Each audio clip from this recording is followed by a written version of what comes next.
50 ಕೋಟಿ ರೂಪಾಯಿ ಆಫರ್ ಮಾಡಿದ್ರು, ಅದನ್ನು ಸಕ್ಸಸ್ ಆಗಲಿಲ್ಲ ಅವರು. ಅದಕ್ಕೆ ನನ್ನ ಮೇಲೆ ಸುಳ್ಳು ಕೇಸ್ ಹಾಕಿದ್ದಾರೆ ಅಂತ ಹೇಳಿದ್ದೀನಿ.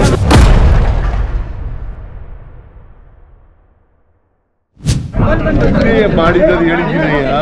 ಈಗ ಓದ್ತಿರೋ ಇಲ್ಲೋ ಸರಿಯಾಗಿ ನಮ್ಗೆ ಅರ್ಥ ಆಗಲ್ಲ.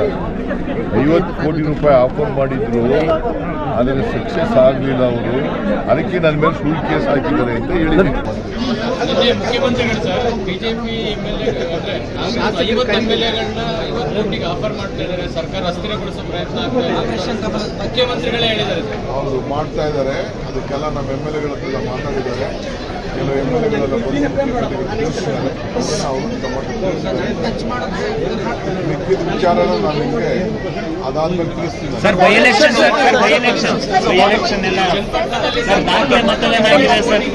So it has become a flashpoint. I will discuss later.